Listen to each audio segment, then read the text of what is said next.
Michael, could you start us off on the pledge? Pledge allegiance to the flag of the United States of America, and to the republic for which it stands, one nation, under God, indivisible, with liberty and justice for all. Most requirements in New Jersey Public Meetings Law have been satisfied by forwarding news released to the Asbury Park Press on December 20, 2014. Stating that a regular meeting of the ToCN Township Committee would be held on February 11, 2015, 7:30 p.m. at Town Hall. Notice requirements are posted on the Township website. Copies on file in the offices of the Township Clerk. Thank you, sir. Roll call, please. Deputy Mayor Orgo. Yes. Deputy Mayor Engel. Here. Deputy Mayor Fitzgerald. Here. Deputy Mayor McNow. Here. Mayor Schatzel. Here. Item number 1 is approval of minutes from January 28, 2015. Any additions, corrections? Move it. Second. Roll call, please. Deputy Mayor Orgo. Yes. Deputy Mayor Engel. Yes. Deputy Mayor Fitzgerald. Yes. Deputy Mayor McNow. Stand here. And Mayor Schatzel. Yes. Number 2 is a presentation by our energy aggregation update from Gabel Associates. Good evening. Good evening. How's everybody doing? So, the update is we, as you know, we awarded the contract late last year. We collaborated on a opt-out notification letter that was sent out by Con Ed around New Year's. That started the 30-day opt-out period where folks were notified of the deal, the contract length, the price, and they were given the information how they could opt out if they so chose. That opt-out period ended first week of February.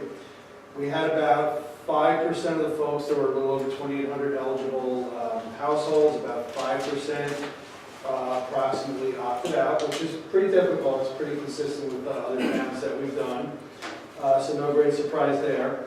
Once the enrollment period ends and ended, Con Ed then begins to enroll with JCP&L those accounts that remain, so the remaining 2,600 or so accounts.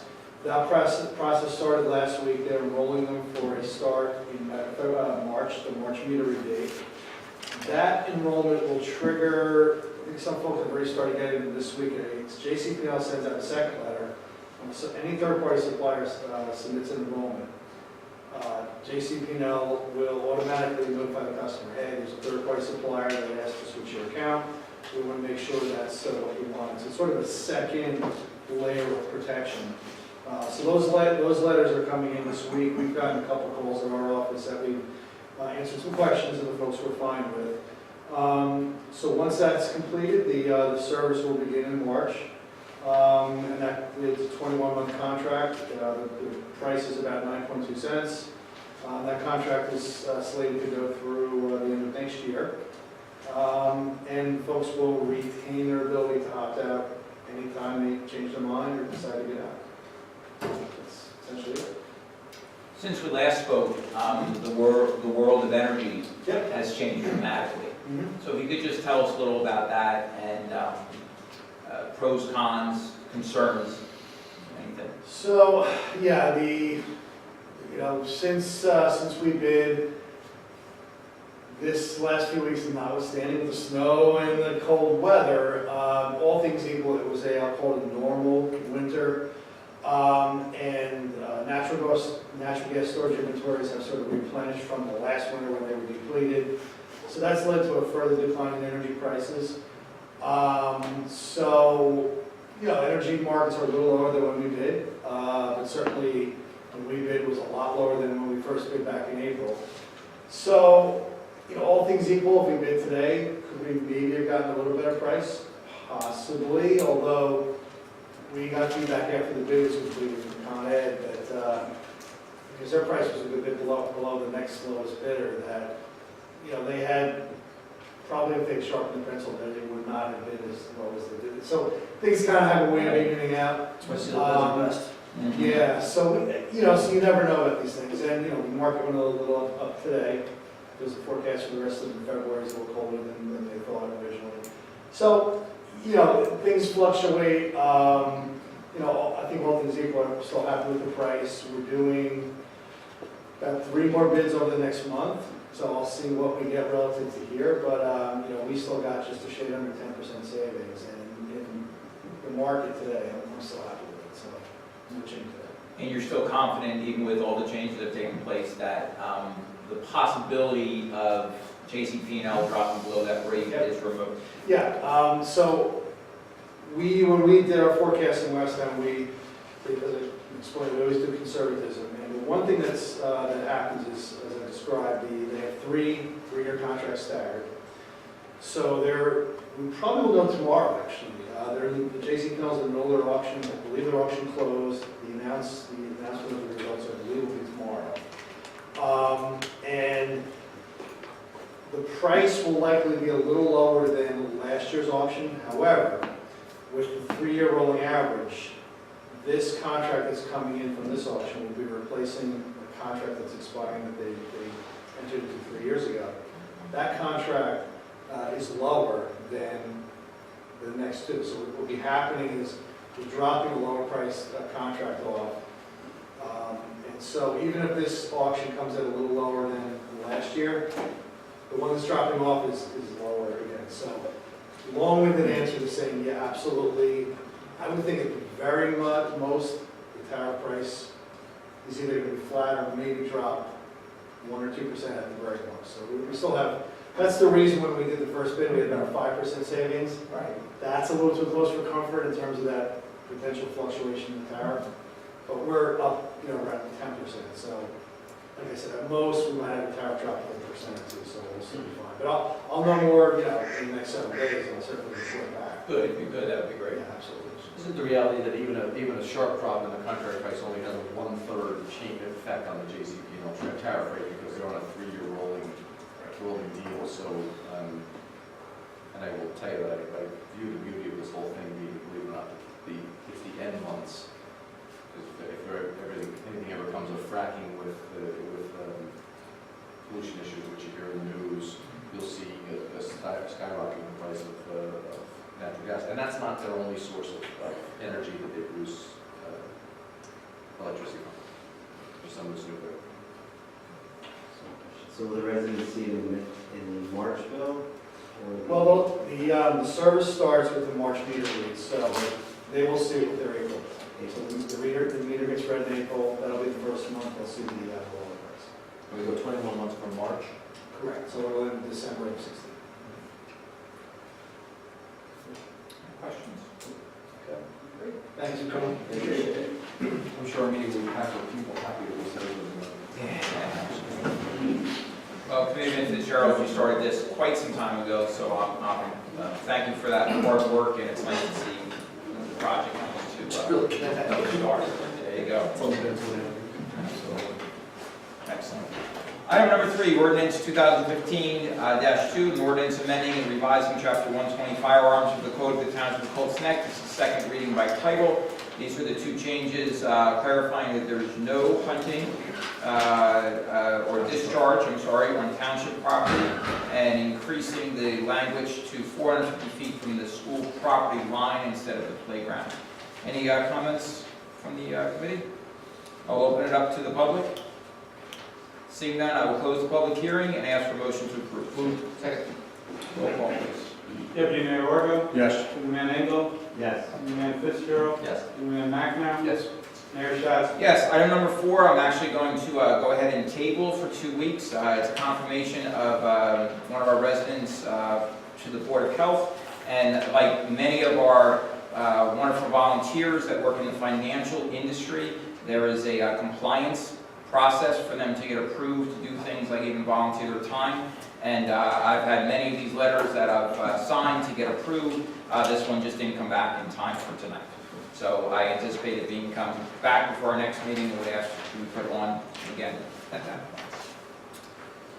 Item number 5 is Resolution 2015-30A, a resolution accepting a gift from the Colts Neck Historical Society.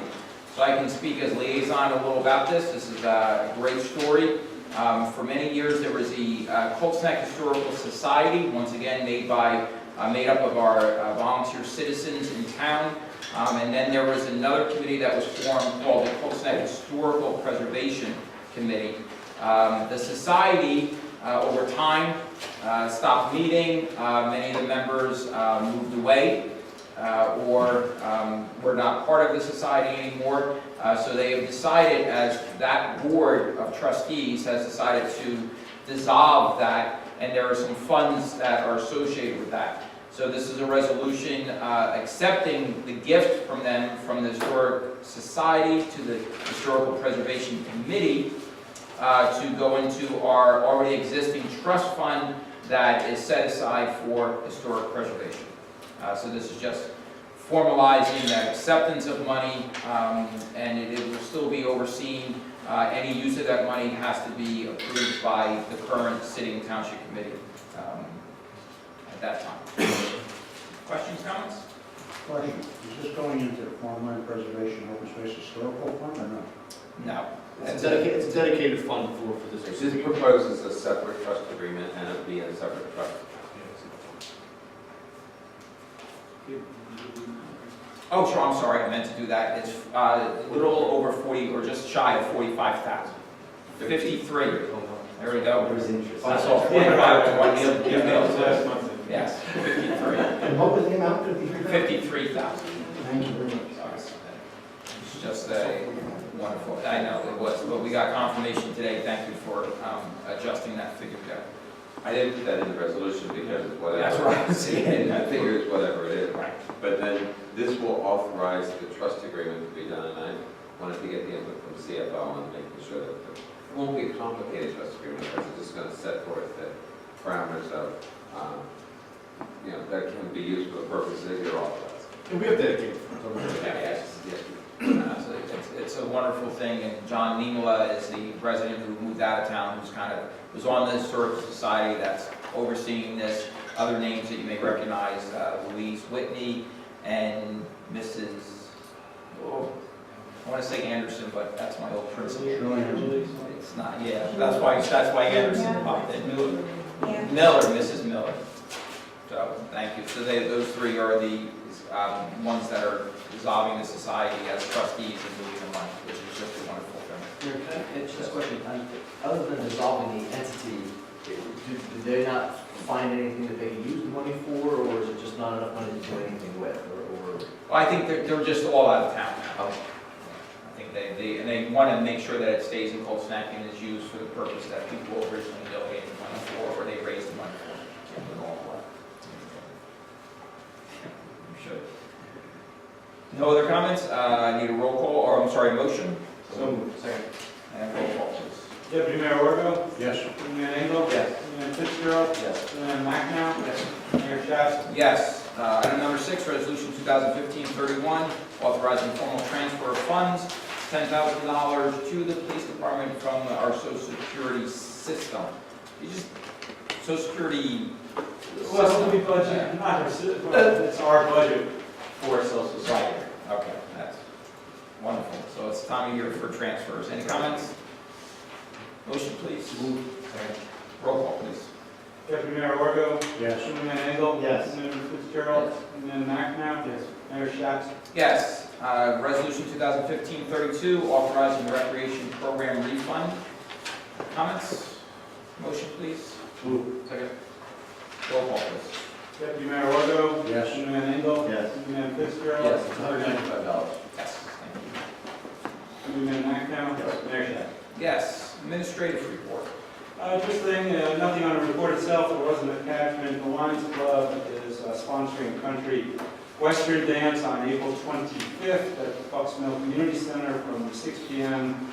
to 10 p.m. And they are planning to serve beer and alcohol.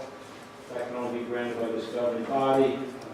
I would recommend that you so authorize the alcohol contingent upon me getting the appropriate insurance certificate before the event. They're also asking for an extra half hour. Actually, I meant to hold you on that. I think it's 2:11, so I think they're fine. I thought it was 2:11. I Yes. thought they couldn't do it that late. No, it's 2:11, so they're fine. They're under the time frame. They asked for an extra half hour, but they're under the time frame. It's 2:11. The only thing, I want them out. I think this. That's how it is right now. We did not approve any extra time. Right. But it was They want it past 11, so it's, the ordinance says 11. Right, or the rule says 2:11, so this one, they'll be out by 10:30, which is fine. I think they're fine, right? Yeah. Yeah, that's okay. They're fine. I know we talked about 11 last year, so they're fine. Tom, anything on that? No. Okay, perfect. So I need a motion. So moved. Second. All in favor? Opposed? None? That's all I have, Mayor. Thank you. Okay, thanks. Motion to approve vouchers. Thank you, Mayor. I did go through the vouchers totaling $5.1 million. Most of that transfer of monies to the, all the usual suspects, the school board, Board of Ed was $1.2 million, the district slightly over $1 million, County of Monmouth is slightly over $2 million, actually slightly over 2.3 or 2.4. I did have two questions for you, Bob, and I apologize. One for this is really just the fact that I need to sleep more. On the water, the watch on water, spring water, deliver water to the buildings. The math doesn't seem to add up. It says water delivery to town hall, and it says $13.47, but all the other waters are $4.99 each, so the $13.47 doesn't make any sense to me. I think that's the Delivery delivery. rentals? Yeah, I think No, that's, the rental's separate. no, I think that's the delivery. I agree. Okay, just find out, I don't know the answer. I mean, it should be checked, but I think. It didn't divide by $4.99 was my question. And then the second thing that I had was, we have a payment to the National Safety Council for $395. Seemingly great. Do we have to do that? And if so, what do we get for it? Yes, it's for the whole police department, for every member of the police department, not for one particular department or everything. So, the fee from the safety council is based on the amount of police employees, so we're in the under 25. I don't know if that satisfies you. So what do we, I would recommend that you do it. what do we get for that, stickers for the window? I don't know, we can't address that. Okay. If you just, if you follow up with me, I've seen it a number of years in a row, but I just want to make sure that we're getting something for the $395, that we're not just doing because we did it last year. Right, we'll do. Actually, and Bob, if you can call me on that, it's a training for some of their training, you need to have this professional fee to go ahead and do the training. So, which I ran into a problem on a different level. And I think I can probably help with that, because now there's an additional training that they have some certified instructors, they can use another organization that doesn't charge that fee, like many of us have done. So, good point. With that, I would ask for the approval. So moved. Second. Roll call, please. Deputy Mayor Wargo? Except for abstaining for pine tree. So noted. Newman Engel? Yes. Newman Fitzgerald? Yes, I just want to add one thing. Who has public works? Is that you, Jim? Yes. Is that Mayor? I would like to check and see whether we can do a shared service with the, I know I sound like a Deputy Mayor Robo, but I'd like to see if we can do shared service with the county. We pay a lot of money for towing public works vehicles. And I just happened to see a Monmouth County heavy duty record.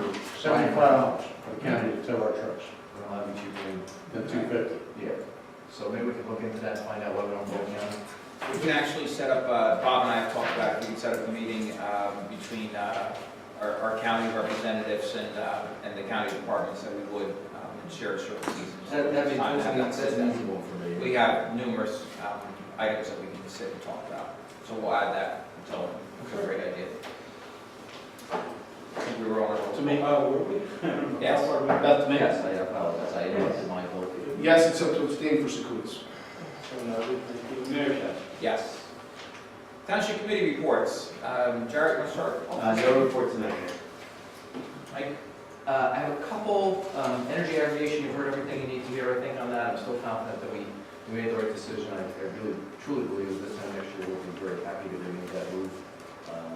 You guys all have the courage to do something different, which you should commend yourself for.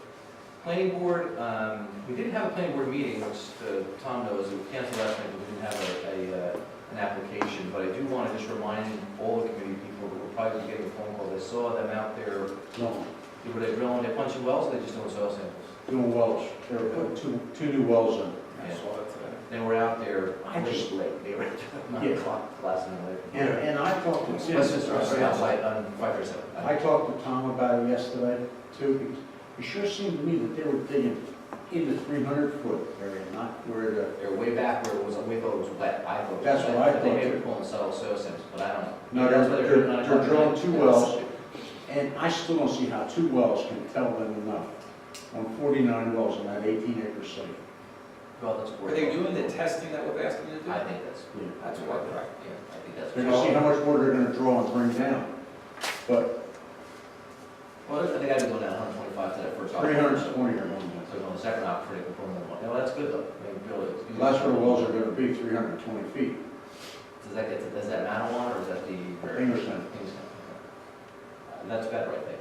It's a deeper. I know I'm at 320, and it's a good water there, but the question is gonna be, what's it gonna do to the residents over there on Little Lake?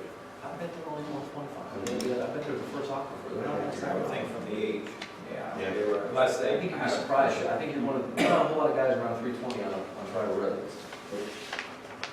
That gets pricey. Sorry for the interruption, that's paperwork. The other thing was Sports Foundation, did go to their meeting last night. Struck by a couple things. One is that it's a young group, you know, I felt old, I have to tell you. You are. I am, by them, I probably could, without exaggeration, I'm the Irish dog, I could, I won't want to be another father. But it's good to see some new volunteers, but I don't know what we can do, but I will tell you, I was thinking about it when you were talking about the other volunteers, and they have to go through this whole, you know, best practices with their employer to make sure it's okay for them to volunteer in the town, something none of us faced before. But the coaches now, the rigmarole that they have to go through to coach, if they want to coach their own kid and be on the field, the hoops that they have to go through, I do wonder why people do it anymore, and I was struck by that. They do it for their kids. Yeah, yes, they do it for the kids. The other thing that was just observational is that the Sports Foundation, I think, is starting to get their arms around the drop-off in the demographic population. You know, they're not seeing as many kids in there. That's shown by the fact that the representatives of the football program were at the meeting because they were, I think, serving up olive branches both ways to be back included with the Sports Foundation and seeing if they could work together. So I guess AYF, American Youth Football, which is the old Pop Warner.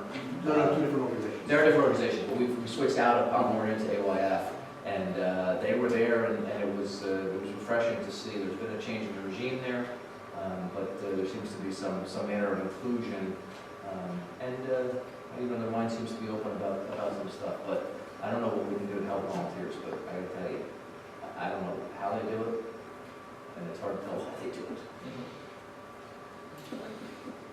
Russell. I do, I have a few things. First, compliments to Chief Sauter and the police department. We get statistics from them on a monthly basis, and just got the year-end statistics for 2014. And something struck me in reviewing the statistics. There was a 25% drop-off in Class A crimes from 2013 to 2014. Fairly significant drop-off. And from 2011 to 2014, that drop-off was 31%. Class A being. That's the more serious type of crimes. Again, police department's doing a great job. I'm sure they would be the first to be blamed if the statistics were going the other way. So they're going to get complimented heartily for the statistics going in the positive direction. I attended the last Colts Neck Board of Education meeting, where they did their State of the District presentation, which they do annually, and I complimented the board president, I complimented the superintendent. As always, they do a really fantastic job presenting what they're doing going forward to improve the education for the kids in our town. Some big challenges that they face are principally the standardized tests and getting kids prepare for these standardized tests, which I'm sure if you read newspapers or magazines, you see discussed quite vigorously as to the relative merits of those standardized tests. But in any case, our educators are faced with the challenge of getting the children prepared for those tests. Other focuses tend to be on trying to find that right balance in between educating the brightest of the bright and the special needs kids. A lot of effort goes into making sure that all spectrum of children are accommodated and are well educated in the district. And just tremendous amount of time and effort put in by the department heads, by the administration, by the educators, getting the kids prepared for their next move, their next level. But they did a good job. Mayor and I attended the safety and security meeting with the Board of Education also last week, and again, we don't typically discuss the specifics, but rest assured that the best efforts are being made by the Board of Education in conjunction with the Township Police Department to make sure that our children and our teachers are safe in the schools. Is there a change coming over there? I heard that they were talking last night's First Foundation about the superintendent. Yeah, I don't think that's been publicized yet, but So it's out there. Here's on. Actually, it's in the board minutes. is it? It had to be closed because it wasn't done in the public. The It is superintendent's now. leaving and the board president's changed, obviously. That's Jim announced that at the first meeting. Yeah, Dr. Raymond is the board president now. Dr. Kim Raymond, she's the board president, and Irene Suss is the vice president of the board. And yes, I guess, I didn't realize it was publicly known, but It is now, yeah. So Dr. Oberger is finishing the school year. And then they'll be searching for the next superintendent. Is he moving on to something else? Not sure. But we appreciate the very good relationship that Dr. Oberger has with this table here. And we all remember Superstorm Sandy. He was with us in every 2 p.m. meeting. sure. And We raided the refrigerator, the storage facility. that's it, right, yes, yep. Just really, truly appreciate the relationship with him. And I know personally from this chair, I'll be missing working with him. We should probably find out when his, real last days are going to be, or if they're going to do something for him. So that's sort of like to be a part of that from this group. Great. He was a great partner. He really moved us in the right direction. Yes, absolutely. Anything else? Great. Deputy Mayor? I didn't go to CNBA meeting today, but they have their annual luncheon, if anybody wants to go to it, at Trump this year, March 10th. It's 11:30, 11:45, something like that. We didn't have farmland preservation this week, we didn't have planning board this week. It's been one of them weeks, so Okay. that's it. Thank you. The only thing for me is and actually it will be Committeeman Engel's liaison. The fair is being talked about, so I know it's a little ways away, but we're going to have, again, a great anniversary fair, and I'm looking forward to discussing that more as we get more information. We're always looking for additional volunteers for that particular committee.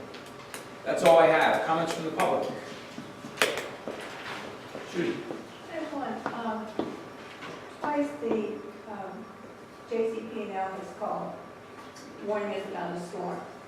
But on their caller ID, it comes up as private caller. And as a lot of seniors do, we watch our phone. I'm sure 90% of them miss it because it said private caller instead of utility company or something like that. Right, we'll reach out to our representative, Jared Riccardi, and see what they can do about that. Judy, I think they just check, because what they usually do is if you don't pick it up, they do leave, it's programmed to leave a message. So if somebody's It might be, uncomfortable. I picked it up because I'm curious usually. But both times it came over, the caller ID came over as public utility. We can check on that. Or private caller, I'm sorry. Comes up as private caller. Right. Right now, I'm beginning to be very suspicious of any calls that from people. like that. Sure. As well you should be, yeah. Yes.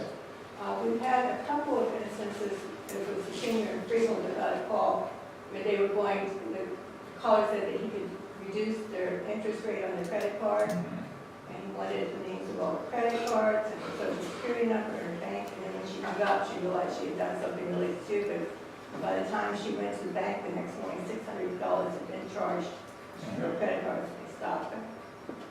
In the seniors meetings, you guys talk about that, right? You talk about all Oh, we the, talk about it all the time, but so.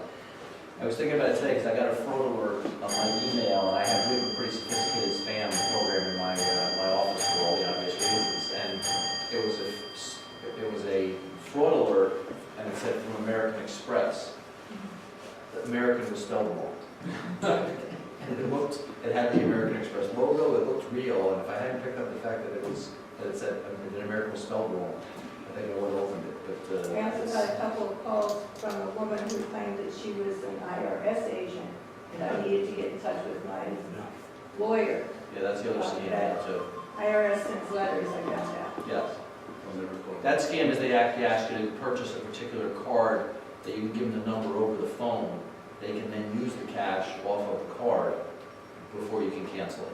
So that's, and I forget the name of the card. When in doubt, don't call. Yeah. Right.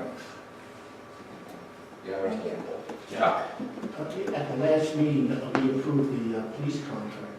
Could you tell me what could you please tell me what the incremental cost is on an annual basis for running the police department?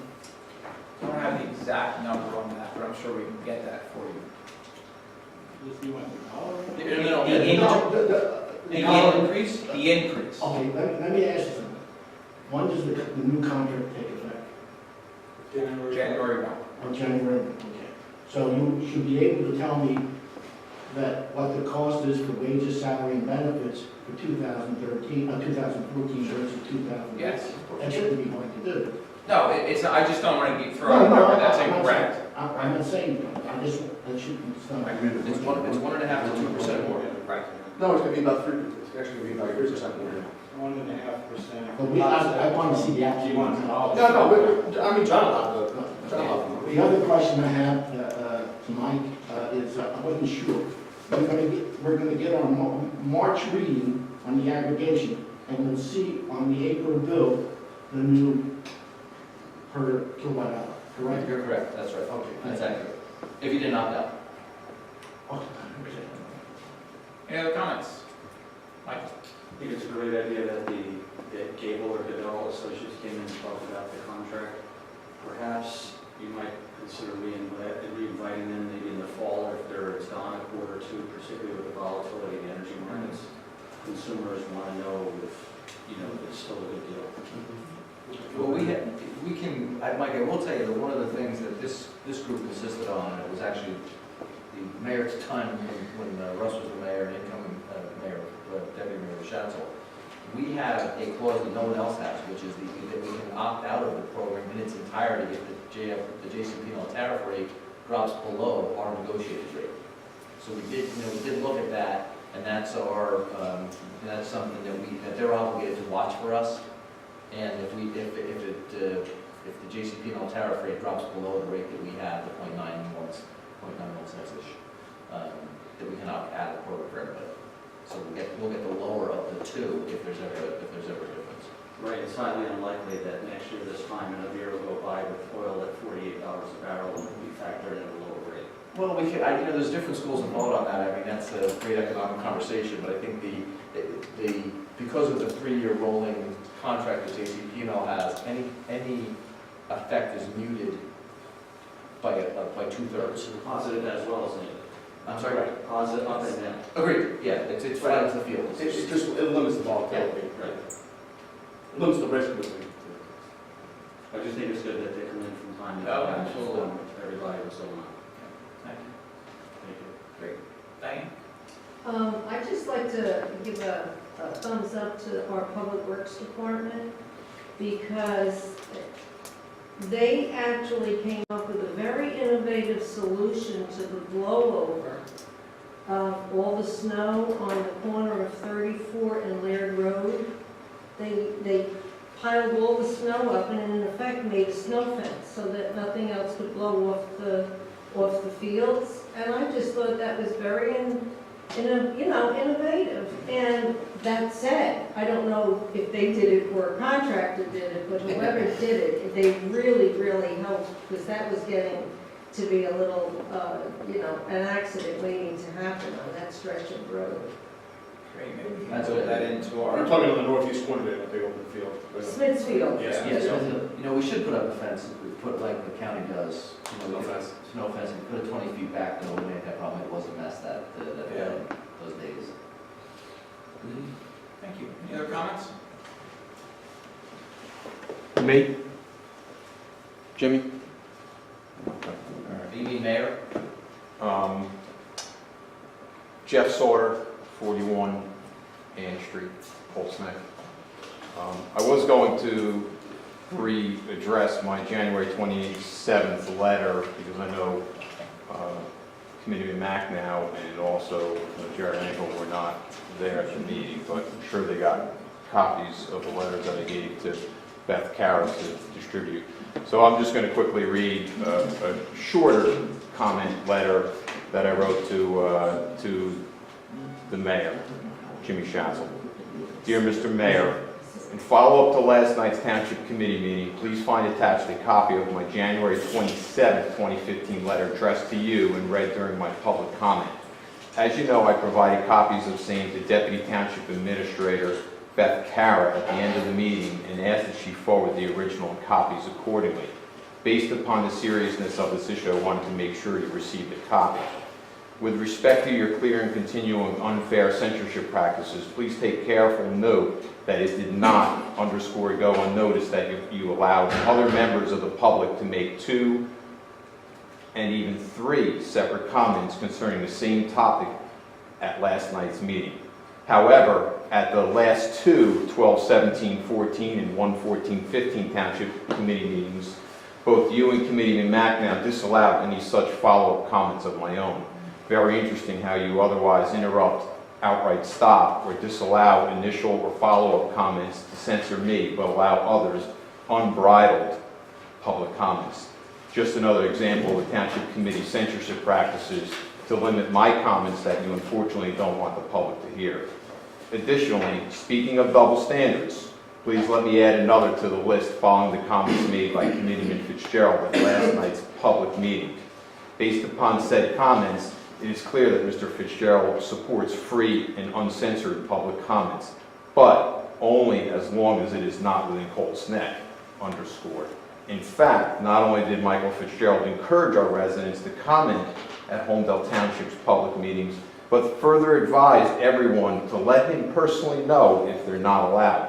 Based upon said statement and given his prior public proclamations and actions here, I fully anticipate that Mr. Fitzgerald is prepared to interrupt their township meeting and presumably make sure they know the facts according to Michael Fitzgerald. Anyway, though clearly not the proper method to have a civil and open discussion on any topic and in any forum, I'm sure he'll follow through to the detriment of Homedale Township in their efforts to maintain an orderly public meeting. Respectfully, Jeffrey W. Sauter. Thank you. I had some, I'm going to go back and there's a few comments or one thing in my report that I wanted to add. One of the best parts of any one of my days is dealing with kids my age. Kids that I think the age of my sorry, I skipped on that one. Children that are the age of my children. So we had before the meeting tonight, we had one of the Cub Scout troops in earning their citizens badge. So we talked to them about government and both from federal, state to local, and some of the history of the town and all. And I had them hold a meeting prior to our meeting and ask them for some ideas that they would, if they were at this table, what they would have. So I thought you'd find interesting. Some of the ideas was no homework on Fridays, and I explained a little about Board of Ed versus Township Committee. The other is there was overwhelming support for, we used to hear things about skateboard parks. Well, now they want a quad park. But one that I'm actually going to talk to our recreation department about is one of these young men said, wouldn't it be great if we could rent or have available certain items at Bucksmore Park, like fishing poles? I thought kind of a neat idea and one that the budget could actually absorb. So it was wonderful for that. And my last comment is, and I've shared with this, especially the people at this table, but when I was going through some medical issues, such as having surgery on December 17th, that I wasn't able to attend that meeting here, and your support for that was greatly appreciated, so thank you for that. With that, I'll go to Resolution 2015-33, Executive Sessions. Any comments? Motion, please. So moved. All in favor? Aye. Opposed, none, so carried. Thank you. Don't anticipate coming back on that